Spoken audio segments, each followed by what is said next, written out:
नमस्कार साथियों राज्य शिक्षा केंद्र ने कक्षा 5वीं और 8वीं की वार्षिक परीक्षा से संबंधित महत्वपूर्ण दिशा निर्देश जारी कर दिए हैं। आज उसी क्रम में हम वार्षिक परीक्षा के मूल्यांकन से संबंधित जो महत्वपूर्ण निर्देश जारी किए गए हैं उन पर इस वीडियो में चर्चा करने वाले हैं।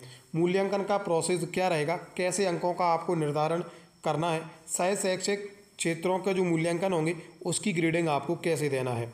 चलिए साथियों सीधा वीडियो शुरू करते हैं।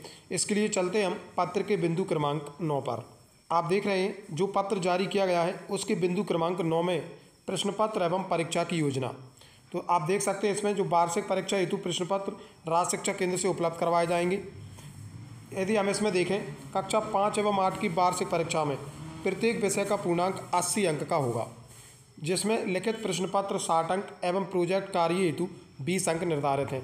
यानी कि जो लिखित पेपर रहेगा वह 60 अंक का रहेगा और जो प्रोजेक्ट होगा, प्रत्येक विषय का एक प्रोजेक्ट होगा, वह 20 अंक का रहने वाला है। वार्षिक परीक्षा हेतु विषयवार परीक्षा की योजना भी इसमें दी हुई है और इसमें यदि हम देखें तो कक्षा 5 एवं कक्षा 8 के विषयवार जो अंकों का निर्धारण है वह दिया हुआ है। लिखित 7 अंक, प्रोजेक्ट 20 अंक, पूर्णांक कुल मिलाकर हो जाएगा 80 अंक, जिसमें कि आपको 20% अधिभार अर्धवार्षिक परीक्षाओं का जोड़ना है। इस तरीके से 100% हो जाएगा। इसमें हम देखें तो एक काफ़ी महत्वपूर्ण बिंदु है, दिव्यांग परीक्षार्थी हेतु उपलब्ध वैकल्पिक विषयों संगीत एवं चित्रकला की लिखित परीक्षा का पूर्णांक 40 अंक एवं प्रायोगिक का पूर्णांक 40 अंक निर्धारित है। यानी कि जो दिव्यांग छात्र छात्राएँ होंगी उनकी जो संगीत एवं चित्रकला की परीक्षा है उसमें लिखित का जो पूर्णांक है वह 40 का रहेगा और जो प्रायोगिक है वह भी 40 का रहने वाला है। यहाँ विशेष ध्यान देने की आवश्यकता है ऐसे विद्यालय जिनमें दिव्यांग छात्र छात्राएँ अध्ययनरत हैं। कक्षा 5 के परीक्षार्थी हेतु अतिरिक्त भाषा का विकल्प है, लेकिन अतिरिक्त भाषा की परीक्षा में सम्मिलित होने की स्थिति में प्राप्तांकों को वार्षिक परीक्षा के मूल्यांकन एवं परिणाम हेतु जोड़ा जाएगा।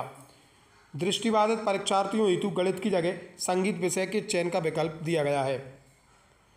प्रोजेक्ट कार्य की यदि हम बात करें तो वार्षिक परीक्षा हेतु प्रोजेक्ट कार्यों की सुझावात्मक सूची राज्य शिक्षा केंद्र के पत्र क्रमांक भोपाल दिनांक 30/11/2022 अनुसार जारी की गई है। विषयवार प्रोजेक्ट कार्यों की सूची में से कोई 2 प्रोजेक्ट शिक्षक पालक के सहयोग से छात्रों द्वारा पूर्ण किए जाएंगे। देखिए जो प्रोजेक्ट कार्य हैं उनकी सूची जो 30/11/2022 को राज्य शिक्षा केंद्र से पत्र जारी हुआ था उनमें से ही कोई प्रोजेक्ट शिक्षक साथियों को चुनना है और वह प्रोजेक्ट छात्र छात्राओं से तैयार करवाना है। प्रोजेक्ट पूर्ण करने के पश्चात छात्र शाला में विषय शिक्षक के पास दिनांक 28 फरवरी तक जमा करेंगे, जिसका मूल्यांकन कक्षा शिक्षक विषय द्वारा किया जाएगा। काफ़ी महत्वपूर्ण बिंदु इसमें है सह शैक्षिक क्षेत्र व व्यक्तिगत सामाजिक गुणों की उपलब्धि। सत्र 2022-23 में शाला में आयोजित गतिविधियों में छात्र की उपलब्धि पर शाला स्तर से ग्रेड प्रदान किए जाएंगे। ये ग्रेड शाला स्तर पर कक्षा शिक्षक द्वारा प्रदान किए जाएंगे। सह शैक्षिक एवं व्यक्तिगत सामाजिक गुणों के जो बिंदु हैं उनमें शाला स्तर से ग्रेड दिए जाएंगे। परीक्षा फल निर्धारण एवं पुनः परीक्षा संबंधी प्रावधान। परीक्षा फल निर्धारण हेतु अर्धवार्षिक परीक्षा प्राप्तांकों का 20% अधिभार, वार्षिक लिखित परीक्षा का 60% अधिभार एवं प्रोजेक्ट कार्य का 20% अधिभार सम्मिलित किया जाएगा। यानी कि जो परीक्षा फल का निर्धारण होगा उसमें अर्धवार्षिक परीक्षा के जो प्राप्तांक हैं उनके 20% अंक आपको दर्ज करना है, लिखित परीक्षा के 60% और प्रोजेक्ट का 20%। इस तरीके से कुल मिलाकर 100% अंक संबंधित छात्र छात्रा के आपको प्रत्येक विषय वाइज सम्मिलित करना है, यानी कि अंकित करना है। परीक्षार्थियों को वार्षिक परीक्षा उत्तीर्ण होने के लिए प्रत्येक विषय में लिखित परीक्षा एवं प्रोजेक्ट कार्य में पृथक 33% अंक प्राप्त करना होगा। ये काफ़ी महत्वपूर्ण बिंदु है इसका, चाहे प्रोजेक्ट कार्य हो या लिखित परीक्षा, दोनों में 33% अंक प्रत्येक विद्यार्थी को प्राप्त करना होगा, तभी उन्हें उत्तीर्ण माना जाएगा। वार्षिक परीक्षा में अनुत्तीर्ण होने पर परीक्षार्थी को परीक्षा परिणाम की घोषणा के 2 माह के भीतर पुनः परीक्षा में सम्मिलित होने का अवसर दिया जाएगा। पुनः परीक्षा हेतु समय सारणी पृथक से जारी की जाएगी। पुनः परीक्षा के प्रश्न पत्र भी राज्य शिक्षा केंद्र द्वारा ही तैयार किए जाएंगे। मुख्य परीक्षा में जिस और जिन विषयों में छात्र छात्राएँ अनुत्तीर्ण होते हैं उन्हें उन विषयों के पुनः परीक्षा के पूर्व अतिरिक्त शिक्षण प्रदान किया जाएगा और अतिरिक्त शिक्षण हेतु जो कक्षाएं होंगी वह विषय शिक्षक के द्वारा संचालित की जाएंगी।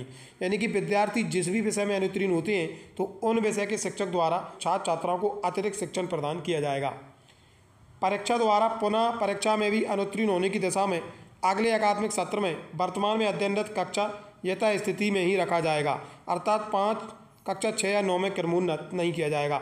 मान लीजिए कोई छात्र छात्रा वार्षिक परीक्षा में अनुत्तीर्ण होता है, अनुत्तीर्ण होने के बाद वह पुनः परीक्षा में सम्मिलित होता है और फिर भी वह अनुत्तीर्ण होता है, तो ऐसी स्थिति में उसे वर्तमान कक्षा में ही जारी रखा जाएगा, उसे अगली कक्षाओं में कक्षोन्नत नहीं किया जाएगा।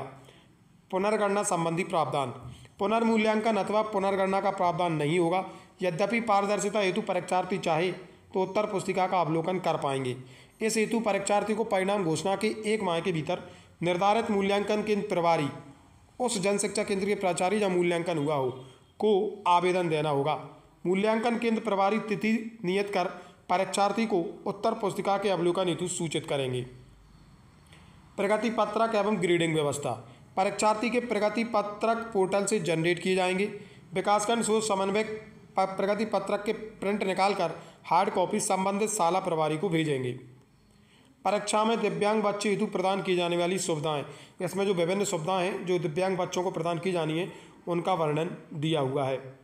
तो साथियों, इस तरीके से राज्य शिक्षा केंद्र द्वारा वार्षिक परीक्षा से संबंधित जो मूल्यांकन प्रक्रिया होगी उसके लिए विस्तृत दिशा निर्देश जारी किए गए हैं। उम्मीद है जानकारी आपको पसंद आई होगी। तो साथियों, ये था आज का महत्वपूर्ण अपडेट। कैसी लगी जानकारी कमेंट बॉक्स में अपनी प्रतिक्रिया अवश्य दें और ऐसी जानकारी समय समय पर आप लोगों तक पहुँचती रहें। इसके लिए आप हमारे चैनल को सब्सक्राइब जरूर कर लें। बहुत बहुत धन्यवाद मित्रों।